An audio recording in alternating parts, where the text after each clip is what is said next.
get into some specifics. Big Monza is, what type of an apex do we have in this corner? Double apex, right? So we've got curbing right here. So our first apex could be, and doesn't have to be, but it could be down low here. Let the bike run out, wide-ish, but we don't necessarily want to go all the way wide, and then bring it back in for a very late apex right there. So we've got 2 turns now, don't we? A double apex corner may as well be considered a second turn. What's going to happen to your line here? Is it going to tighten up or widen up in the second half? Tighten up, good. So we're going to have to treat that as another corner, in which case what are we going to have to do with the throttle? If you're bending the bike into a corner, typically what position is the throttle going to be in? Smooth, just even, keep it even at that. Well, I guess it really depends on how much speed you're carrying here, but typically we're not rolling it on, are we? If you want to lean the bike over. Good. So you're at least going to be paused on the throttle or going to ease off of the throttle somewhat in order to reach that. So that could be part of the reason why you're not able to reach that later apex. That's a possibility. I know I'm talking to everyone, so I can't, I'm just saying in general cases. We have to get into specifics for each rider based on what we see. Does that make sense there? Good. So then Little Monza, again, how many times have you gone through that corner and went, I could have done that better? Every time. All right, so our first thing is to take speed out of the equation. Of course, we don't want to go so slow that the bike stalls and falls over, right? But we want to take speed out of the equation and, like I said, by hook or by crook, somehow get that thing to that later apex. What's it going to involve with regard to a turn point? Typically a later turn point, right? But you need to actually choose some visual spot. And this is where it merges in with what Karina was saying on vision. We need to keep the eyes up, and like I say, about 2.5 to 4 seconds ahead of you. Are you thinking that through while you're riding? Absolutely not. But just to put a number to it, right? And if you feel like you're a bit rushed, typically you're gonna induce that feeling by looking too close. Have you ever felt you're a bit rushed and you look out a little bit and went, oh, what was I worried about? Okay, fine.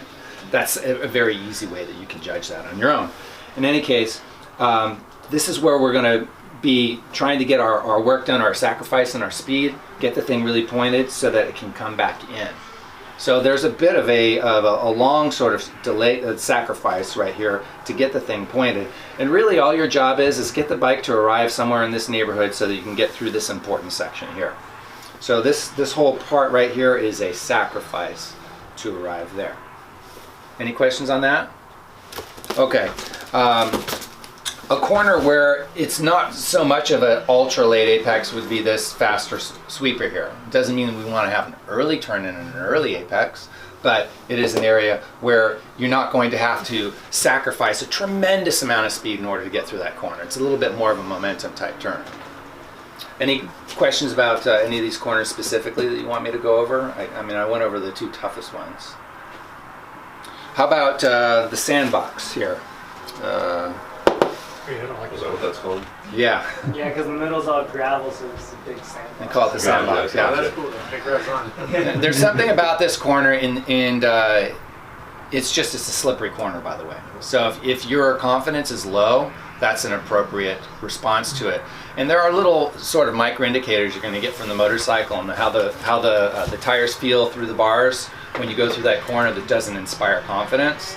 And that you're probably, if that's the way you feel, it probably has a lot to do with the fact that it's just a low grip corner. It's one of these corners where you're just going to have to make it through. Also, that corner is slightly off camber. Okay. Yeah, so I didn't know that until like the cart guys.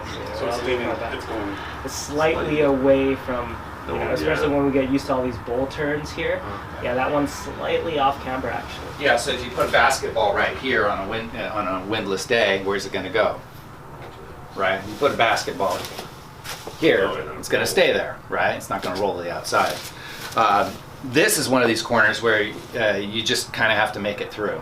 You kind of have to almost walk it through. And then there's that really rough patch, right, that you're kind of looking at all the time. And typically want to try and get to the inside of it, but it's virtually impossible to get through that corner without going across the rough patch at some point. But you want to just limit your exposure to that one.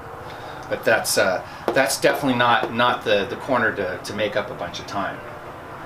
if we're talking about strategy. Yes. Yeah, so after Big Monza, there's that you left. Is that a little like, does the bike move around? I feel like the bike's moving around there Yep, a little bit. there's a Okay, bump. okay. There's a bump there. like- Light and noticeable bump. Yeah. There's a bump Right there. under the apex. So when you flick it left and they go, whoop, Yeah. Okay. Yeah. Yeah, and it's somewhat slippery as Yeah, well. I felt that. Yeah, it's gonna feel less grippy than, let's say, Big Monza. Okay. So you get variations in the traction as you go around the track, believe it or not. So, what are our key priorities? One, let's make sure that we're not rushing into the corners. We want some speed, but certainly not trying to rush into the corners and get a high entry speed. Right now, what we really want to do is, in fact, for some of you, back the pace down just a tiny bit and hit those points, your turn point, your apex, and wherever you want to be at the exit. Just make that your priority. If you get anything right, get the line right. And if you blow the line, slow it down a little bit and just make sure that you get the line. And I want you to come back having at least gotten through Big Monza and Little Monza well once, at least once, just so you can say, okay, I know I can do this. And then, like I said, we can bump the speed up from there. Quino? Also for Big Monza, going back to the point where we want to be smooth and single input, by double apexing, we're actually taking that line and making it a much smoother line. So Dylan, you want to bring up the first board you had? If you look at the green line, it's actually almost completely circle. So when Dylan was saying either keep constant throttle or roll off a little for that second apex, I usually keep constant throttle and take the whole Big Monza as one input. So that naturally that'll bring my first apex in really early and tight, like where that green arrow is on the first corner. See?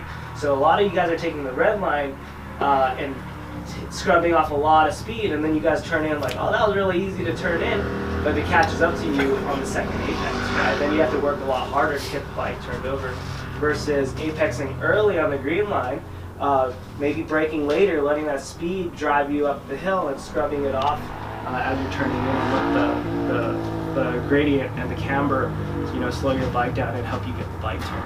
So you guys should feel like you should have one smooth input and one smooth release off the brakes. But later on we'll touch on trail braking. I'll have Dylan lead that, and then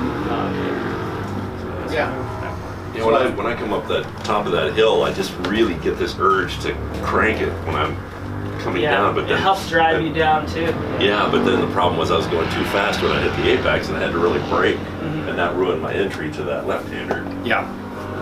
So it was so fun. I mean, it's up, and then like Dylan said, don't go too high. The top half to top, I say like 3/5 or 2/3, up. If you get any higher, the track actually ripples. There's slight ripples up there. Does the camber start to drop off a little bit too? Not No? really. It's Okay. just more, it's unnecessary going that high up. There's no point. Same thing as, when we're saying going into Little Monza when you're coming too far in. You're just traveling a lot of distance and you're wasting time.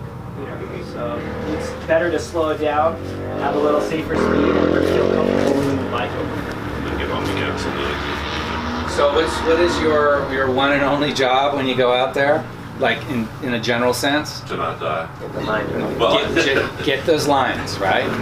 Your turn in, your apex, and your exit. Get those right. Whether or not you're going fast, that's totally aside from the point. I want you to come back and say, yes, Big Monza and Little Monza. I got at least the best example yet today. That would be a good little target.